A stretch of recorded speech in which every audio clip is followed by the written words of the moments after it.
이 발언이 결정적이었습니다. 경기 침체? 그런 건 예상하고 싶지 않지만 우리는 중요한 작업을 하고 있어서 침체가 오더라도 어쩔 수 없어요.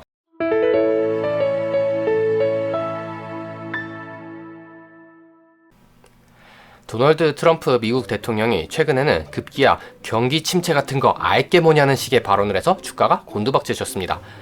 지난번 영상에서는 그럼에도 불구하고 트럼프가 어떠한 의도를 가지고 행동하고 있는지, 그리고 트럼프의 큰 그림이 이루어진다면 어떠한 결과가 발생할지 얘기해 보았는데요. 하지만 당연하게도 트럼프의 행동들은 실제로는 막대한 부정적인 영향을 불러올 가능성이 높습니다. 그래서 오늘은 트럼프 측 경제와 외교 정책들이 불러올 사태를 예상해보고 투자자로서 어떻게 대처하면 좋을지 생각해 보겠습니다.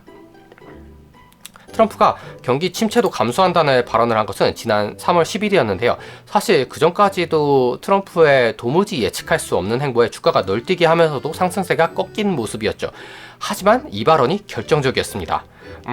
경기 침체? 그런 건 예상하고 싶지 않지만 우리는 중요한 작업을 하고 있어서 침체가 오더라도 어쩔 수 없어요.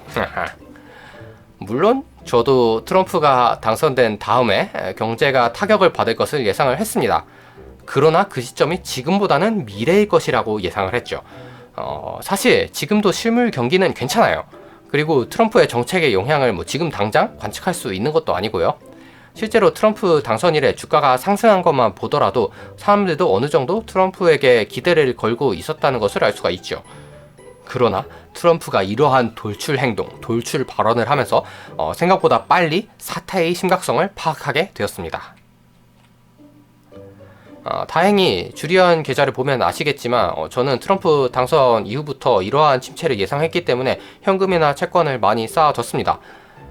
하지만 워렌 버핏의 버크셔 해서웨이보다는 아니라고 할 수 있겠는데요. 흔히들 버크셔 포트폴리오 1위 종목이 애플이라고 많이 생각을 하시는데 실제 1위는 애플이 아니라 현금이죠.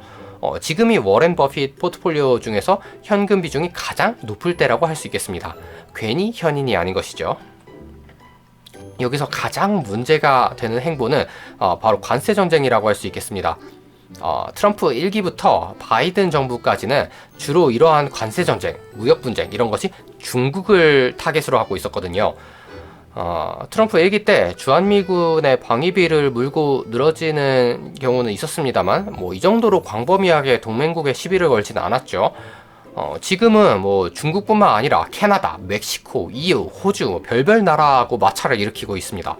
특히 미국과 한몸이나 마찬가지라고 생각했던 캐나다를 탄압한다는 것이 정말 듣도 보도 못한 발상이죠. 저도 이 정도까지는 확실히 짐작하지 못했습니다. 당연히 다른 나라에서는 엄청나게 반발하고 있죠. 특히 캐나다 같은 경우에는 아메리카노를 캐나디아노로 바꿔 부를 정도로 반미 감정이 들끓고 있는데요. 하지만 국력의 차이가 워낙 현격하다 보니까 뾰족한 방안은 없는 상태입니다. 예를 들어 온타리오주에서는 미국으로 가는 전기에 25% 할증을 한다. 보복 조치이죠. 이러한 발표를 했었는데 미국이 재보복을 한다고 하니까 이것도 취소를 했고요. 멕시코나 브라질, 영국 이런 나라들은 딱히 뾰족한 방법이 없는지 보복도 안 하고 있습니다. 그렇지만 보복이 당장 중요한 것이 아니죠. 어떻게 보면 미국에 대한 국민 감정 그리고 미국에 대한 신뢰가 손상된 것이 큰 문제라고 할 수가 있겠습니다. 기존에는 우리의 미국이 그럴 리 없어 라고 생각하던 것들을 트럼프가 마구마구 하니까 미국도 우리의 뒤통수를 칠 수가 있구나 라는 것이 신뢰 대신 불안감으로 자리 잡게 된 것이죠. 제 생각에 투자자들에게 가장 영향을 줄 수 있는 당장의 조치는 유럽의 빅테크 규제라고 할 수 있겠습니다. 빅테크라는 게 뭐예요? 미국을 요새 하드캐리하고 있는 산업이잖아요. 당연히 유럽에서도 애플, 구글, 테슬라 이런 기업들은 엄청난 수익을 거두고 있습니다. 그런데 만약에 유럽이 애플, 구글, 유럽 법인을 강제 매각하라고 하면 어떻게 되는가? 이제까지는 생각조차 할 수 없는 조치였죠. 미국과의 외교 관계가 있으니까요. 하지만 상대가 외교 관계 따위 아무 신경도 안 쓰는 도널드 트럼프다? 충분히 가능할 수 있다고 생각합니다. 이것이 너무나도 극적인 조치이기 때문에 일견 허무맹랑해 보이실 수도 있는데요. 그러나 미국이 같은 방식으로 틱톡을 강제 매각시킨 적이 있죠. 물론 지금 같은 경우에는 약간 상황이 다르다고 할 수 있는 게 중국은 일명 황금방패라고 해가지고 예를 들어 중국에서는 구글에도 접속을 할 수가 없죠.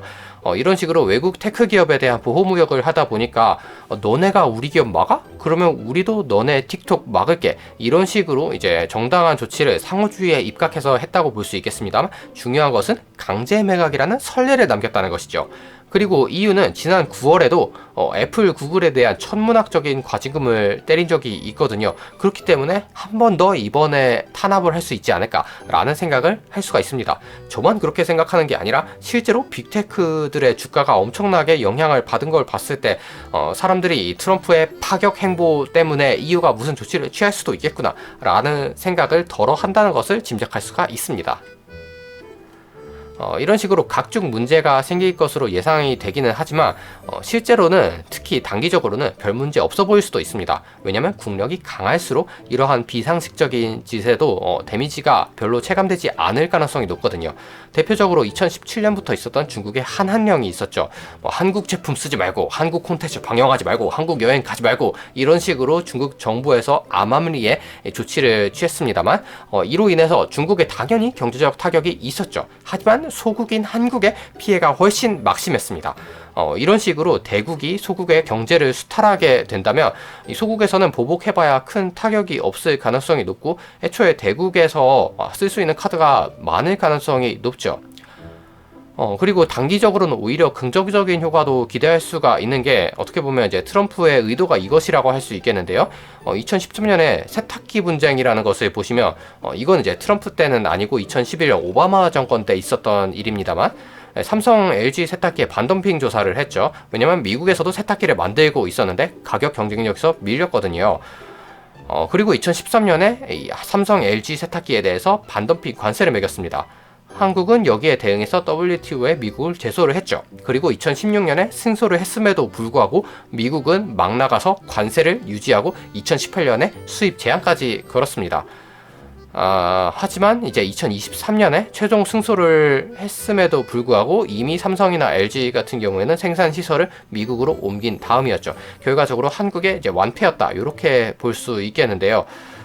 이런 식으로 미국이 타국을 탄압함으로 인해서 이 타국의 기업들이 미국에 공장을 세운다면 미국에 있어서는 굉장히 긍정적인 일자리 창출과 경제 활성화 효과가 있다고 볼 수가 있겠습니다. 물론 국력이 강해서 당장 이렇게 괜찮아 보일지라도 실제로는 큰 내상을 입게 되겠는데요. 가장 큰 문제는 미국 중심의 질서에 대해서 반발하는 움직임이 장기적으로 생길 것이라는 것이죠. 특히 미국은 중국하고는 다릅니다. 중국은 원래 소득 수준이 낮기 때문에 경제가 타격을 입는다 쳐도 우리는 원래 이 모양 이 꼴로 살았는데 하고 말할 수 있지만 미국은 인구 500만짜리 싱가포르 뭐 이런 나라들 제외하면 1인당 GDP가 가장 높은 나라에 해당하거든요. 여기 보시면 뭐 스웨덴이 6만 달러인데 미국이 9만 달러라서 스웨덴보다 1.5배 잘 살고요. 프랑스보다 무려 2배나 잘 사는 나라가 바로 미국입니다. 이렇게 미국이 압도적인 경제력을 가질 수 있는 것은 여러 요인이 있겠지만 기본적으로 국제 질서가 미국을 중심으로 한 자본주의 체계이기 때문에 이에 힘입어서 고도 성장을 했다고 볼 수가 있겠죠. 따라서 국제 무역이 주춤하는 것만으로도 미국은 큰 타격을 입을 수 있다. 이렇게 추측해 볼 수가 있겠습니다.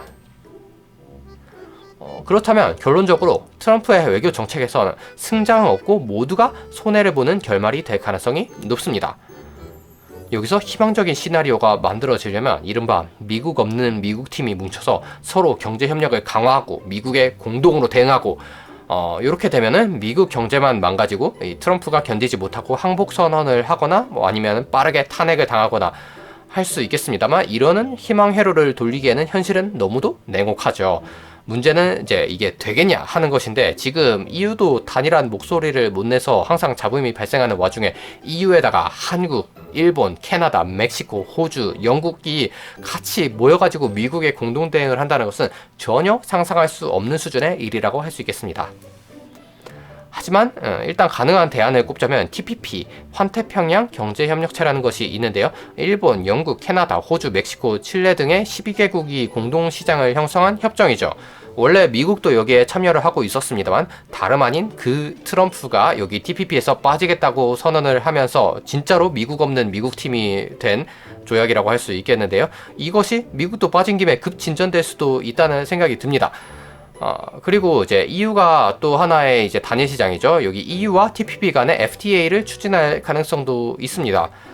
이렇게 된다면 여기 TPP에 속해 있는 나라들은 서로 이제 상호 혜택을 볼 가능성이 높다고 볼 수 있겠는데요.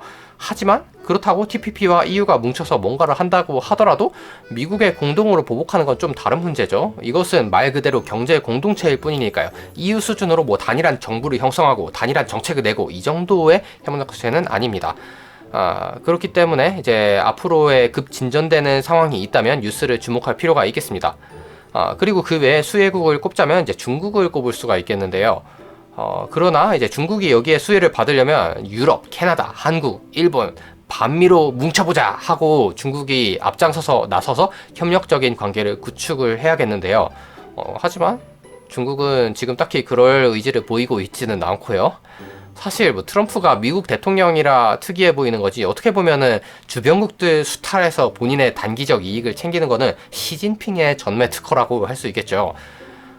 그럼에도 유화책을 펴는 척이라도 했으면 사람들이 중국이 달라졌나? 하고서는 또 쏟아가지고 이제 중국의 경제가 단기적으로 상승할 가능성이 있었는데 뭐 현실은 그렇지 않죠.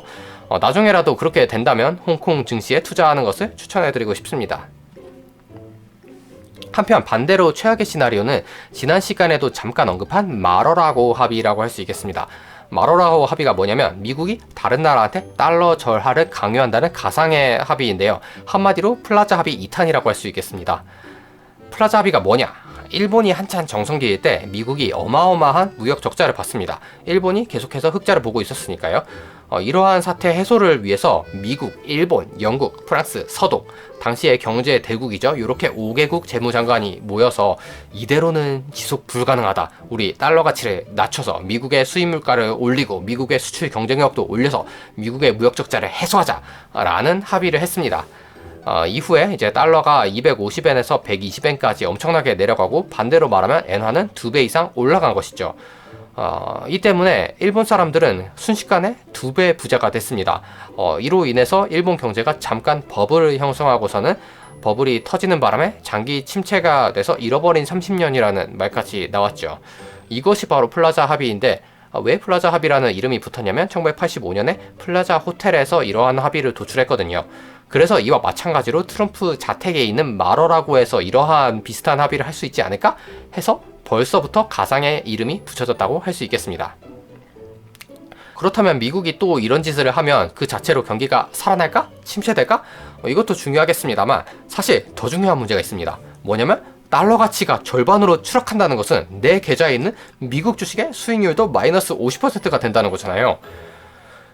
그렇기 때문에 미국 주식 투자자 입장에서는 이러한 합의는 절대 상상하고 싶지 않은 종류의 합의라고 할 수 있겠습니다. 하지만 언제나 2탄을 하려고 하면 사람들은 1탄을 보죠. 전 세계 사람들이 한때 미국을 따라잡는다고 할 정도로 잘 나갔던 일본이 끝없이 추락해서 2025년에 지금에 와서는 한국보다도 국민소득이 낮아지게 된 계기가 무엇인지 똑똑히 봤거든요. 따라서 아무리 미국이 강요하더라도 다른 나라에서 절대 이것만 안 된다 하고 버틸 가능성이 높습니다. 당연히 미국은 합의 안 하면 엄청난 불이익을 주겠다라고 협박을 하겠지만 이미 지금 트럼프가 다른 나라를 무차별 폭격하는 와중에 이런 협박이 잘 통할지 잘 모르겠습니다. 그리고 사실 이제 투자자 입장에서가 아니라 그냥 한국 경제 입장에서 봤을 때는 이것이 좀 괜찮은 합의가 될 수도 있습니다. 왜냐면 지금 달러 가치가 엄청나게 올라 있어서 이거 방어하느라 가지고 있는 달러를 팍팍 쓰는 한국이거든요. 환율이 적당히 오르면 물론 한국 수출에 도움이 됩니다. 경제도 적절하게 활력을 찾을 수 있고요. 하지만 이거는 과하다는 거죠. 한국의 제조업은 기본적으로 대부분 원료를 수입해가지고 가공한 다음에 수출하는 식으로 이루어지는데 이 정도로 환율이 오른다는 것은 예를 들어서 석유 가격도 오른다는 것을 말하잖아요. 그 정도가 된다면 별로 좋을 게 없다는 뜻이 되겠습니다. 결론적으로 저는 이러한 합의가 이루어질 가능성은 상당히 낮다고 생각하기 때문에 별도로 심각하게 대비할 필요는 없겠습니다만 항상 뉴스에 귀를 기울이고 유사시에 빠르게 대처할 수 있도록 대비하는 자세가 필요하다고 생각합니다. 그렇다면 이렇게 전 세계가 사이좋게 골로 가는 상황에서 어디에 투자해야 좋은 성과를 거둘 수 있을까요? 이 와중에 바로 여기다 하는 것을 찾는 것은 쉽지 않은 일이기 때문에 상황을 보면서 유연하게 대처해 나가고 워렌 버핏처럼 현금 비중도 늘려둘 필요가 있다고 생각합니다. 하지만 그 와중에도 아마도 콧노래를 부르고 있는 기업이 분명히 있을 것입니다. 예를 들어 미국 자동차나 철강 회사 같은 경우에는 보호무역의 수혜주라고 할 수 있겠죠. 말하자면 미국의 다른 모든 분야 경제를 희생시키고 수혜를 몰아서 받을 수 있는 기업이라고 할 수 있겠습니다. 다만 두 가지 측면을 기억하셔야겠는데요. 일단 포드 같은 미국 기업도 당연히 캐나다, 멕시코에 공장을 많이 가지고 있습니다. 예전부터 캐나다와 멕시코는 North American FTA, 북미 FTA, 나프타라고 부르죠. 아니면 이제 이름이 바뀌어가지고 US Mexico Canada Agreement, USMCA라고 부르는데요. 이러한 협정을 통해서 미국과 단일 시장으로 여겨졌기 때문에 이러한 사태가 일어날 줄은 포드 입장에서도 전혀 상상도 못했을 것입니다. 그리고 현대차나 토요타 같은 외국 기업도 사실 당연히 미국에 공장이 있죠. 그렇기 때문에 꼭 포드만 수혜를 일방적으로 받는다고 볼 수 없는 측면도 있습니다. 물론 트럼프가 GM, 포드, 크라이슬러 이런 미국 자동차 회사에 혜택을 주기 위해서 더 노골적인 조치를 할 수도 있죠. 자, 이렇게 해서 도널드 트럼프의 주변국 수탈 행위에서 예상되는 결과와 우리가 어떻게 대처하면 좋을지 한번 생각을 해보았습니다. 트럼프가 집권하는 4년 내내 우리 투자자들은 굉장히 고통받게 될 것 같은데요. 그래도 저는 장기적으로 미국 경제는 성장한다는 믿음을 잃지 않고 투자하시기를 권고해 드리고 싶습니다. 자, 오늘 영상은 여기까지이고요. 다음에도 유익한 영상으로 만나요.